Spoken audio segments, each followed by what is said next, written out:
salamat po sa dala ng Makati Special. Maraming pa ng Maranda na sa isang.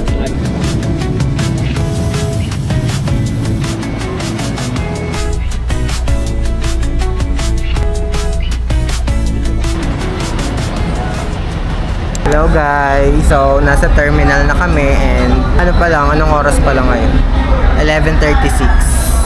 Kaso 1:30 pa yung ano namin. Excited kasi. Yung biyahe namin. Okay kasi. And wala nyo kung saan ako papunta. De charot, sasabihin ko na din. Pauwi ako sa amin sa probinsya namin sa Northern Samar. After 7 years, dahil ko pa yung nag-abroad. 7 years. Hindi siya kasama. Hinatid niya lang ako dito.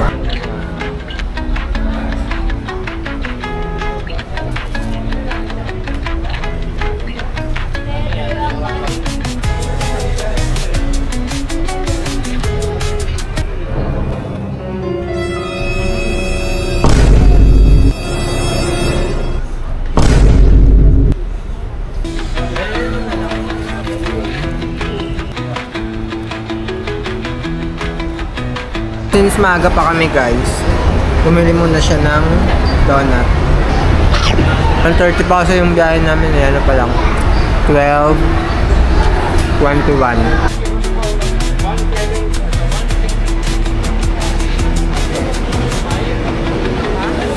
Kaya BC5 po ba to?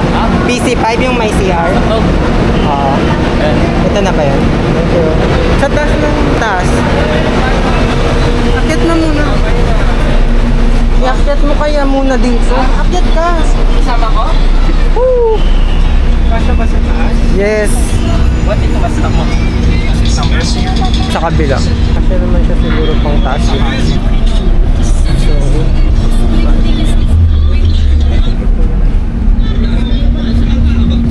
Hindi siya pa lang sa Pilipinas. hawakan mo.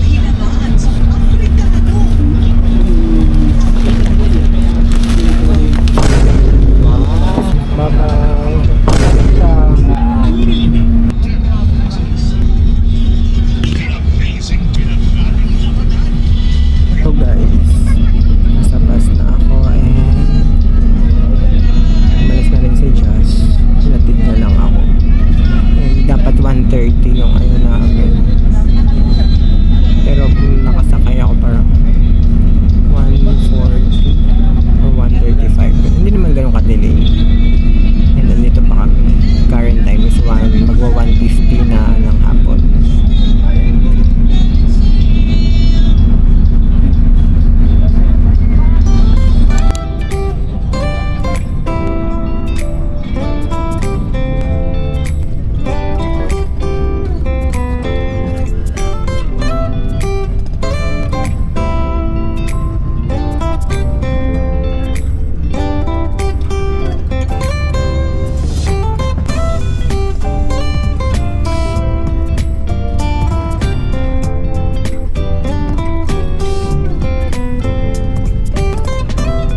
pagkain. Kasi hindi talaga ako mahilig kumain pag nasa biyahe. And so far, hindi pa naman ako gutom.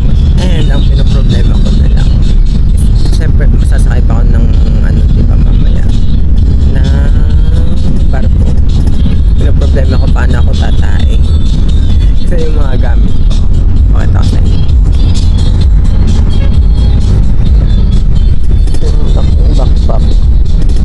Tingnan na lang natin kung paano ako tatay mamaya. Kung pwedeng iwanan yung mga gamit. Baka mawala sa barko. So, my beloved hometown. Update ko kayo mamaya guys. Dito na kami sa Matnog Port. And time check 8:18. So today is Sunday, May 25, mansari namin. So, ayan, sasakay na ako ng barko, tatawid to ng from Matnog to Allen.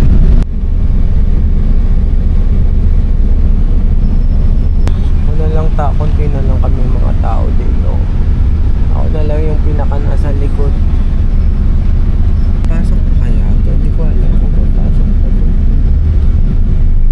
So, pababa. Good luck sa dala ko. Ang dami kong ang bigat ng dala ko.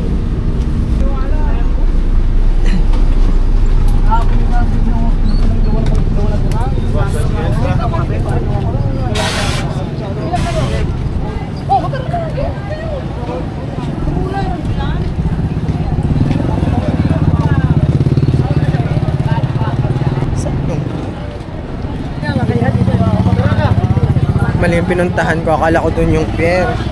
So, hindi naman mabigat yung dala-dala ko.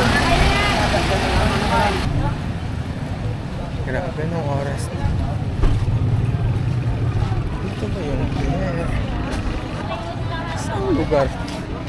Iba ata yung binabansahan.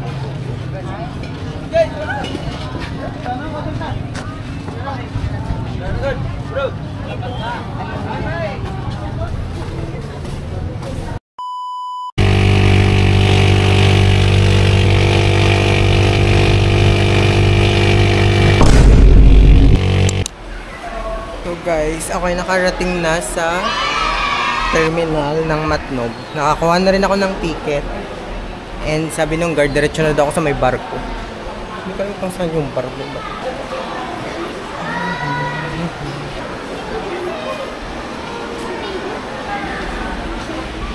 Ang daming tao. Sabi ni Kuya, diretso na ako sa barko. Pero yung tao ang dami.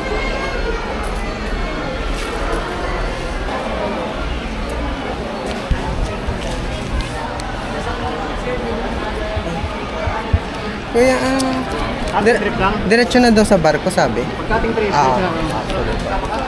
Wait lang pa. So, yun. Ako ay sasakay na. Saan po dito? General Santos. General Santos?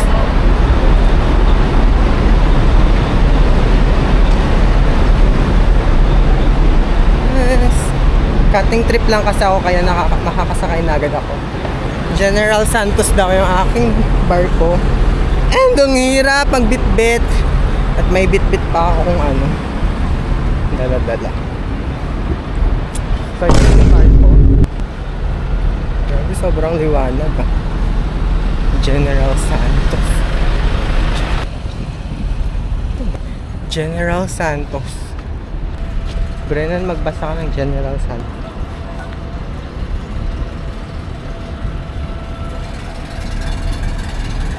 Ayun, nakita ko na yung General Santos. Ayan. What the fudge? Ang bigat nitong dala-dala ko. Bakit yung isa nung kasama?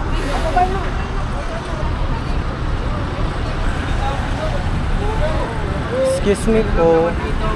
Sa General Santos po? Ay! Dito. Ipapakita pa. Saan po ba? Oh. Plate number. Dito po sa gilid ng daan. Meron po dyan nag-gate. Dito po. Diretso lang po. Okay. Thank you. Ako nasa barko na. Paalin po ito, no? Yes po. Saan po na-port ito sa alin po mag-aan? Basan po. Pubasan. Okay, thank you.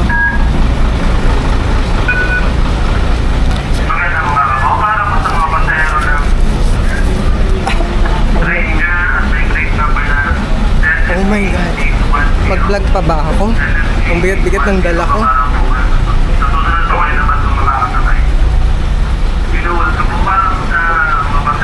So ganito yung itsura guys sa ilalim.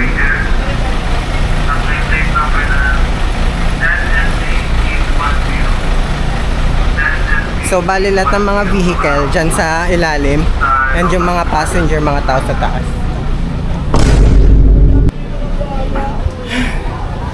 Saan ako upo na to? Ang daming tao.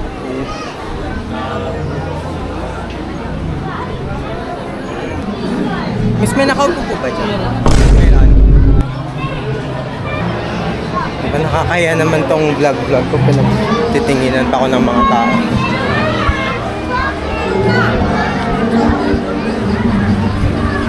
Sabi. May nakaupo dito? May nakaupo dito kayo? May nakaupo dyan? Wala. Finally, nakahanap din ng maupuan. Meron lang sa akin sir, oh. Meron sa akin sir ito. Kasama mo na sir sa live mo. Hello. Diet po ako. Hi guys! Shout out! Shout out daw. So guys, so andito na ako ngayon sa barko, and ang hassle pala mag-cutting trip. Kasi dati, yung tikitan kasi ng barko is andito lang sa pier. Ngayon, nilipat na doon sa ibang lugar. So parang magta-tricycle ka pa, balikan. So ang hassle. So mas maganda talaga yung ticket na kukunin ko, dapat yung diretso na papunta sa amin. Kaso wala na kasi noon eh. Hanggang Matnog lang, dito lang. So ngayon, at least okay naman, nandito na ako sa barko. And maraming tao.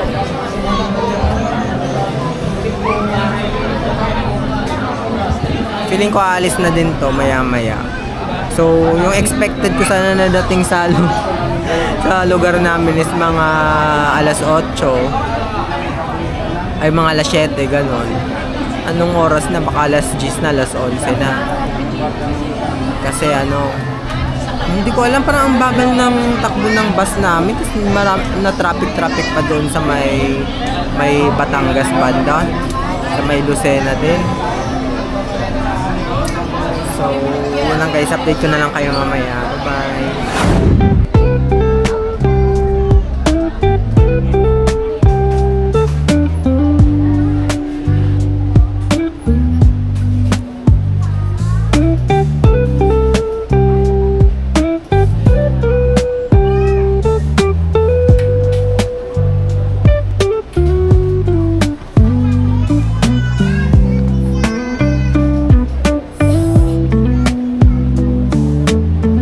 Ay dumaan sa likod at hindi pa nakakababa yung mga nasa unahan.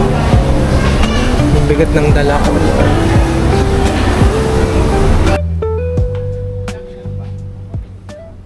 So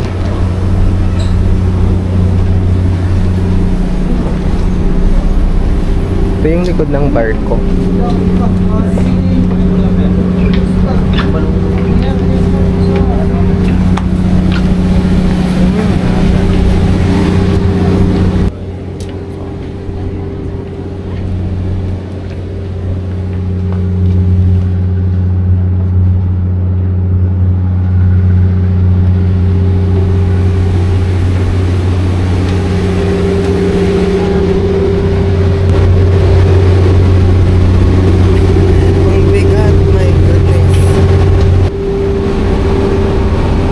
Pala sa likod ang walang tao.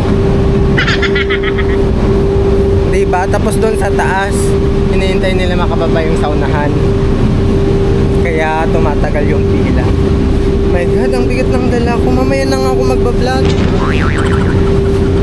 Nasa tricycle na ako, and yan lang, paglabas lang. paglabas lang, may mga tricycle, maghanap na lang. So, ako magta-tricycle pa. Papunta pa sa terminal and papunta pa sa lugar na ako. Finally, touchdown sa Northern Samar. Grabe, after 7 years. Gutom na ako. Wala pa akong kinain. Isang donut lang kinain ko. Yes, nasa modern jeep na ako. Papunta sa amin. And ano na lang po siguro, 20 minutes.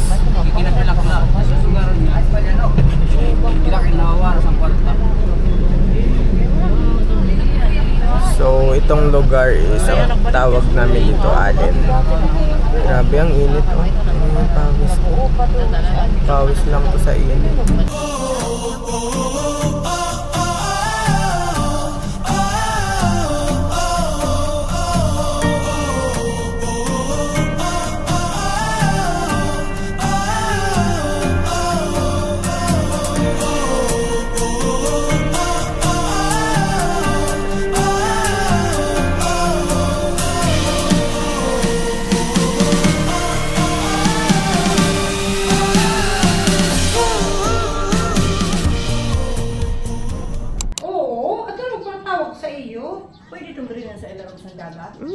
Tingnan nyo guys yung aso.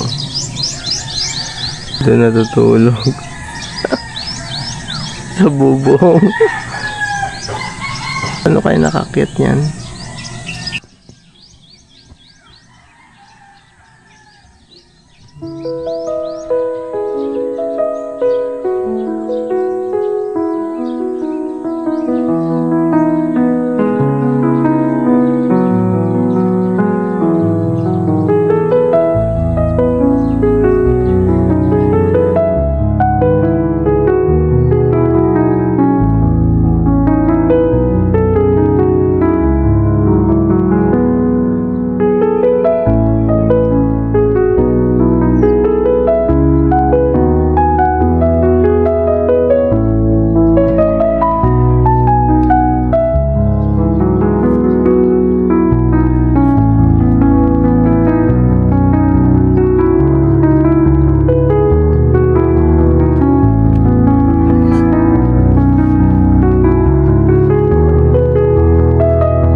Padila natin view. Kaso against the light. Ito guys yung kakanin sa amin. Mami ko na, ano yung mga binamban? Ay, sinarungsong. Sinarungsong yung tawag nito. Tapos ito, ang binamban. Binamban sa hagik-hik. Ito yung binamban. Nahaw daw. Ito suman. Ay, binamban din. Ito yung pinakapaborito ko. Muron. Kasi hindi siya chocolate. Magkakape pa lang kami.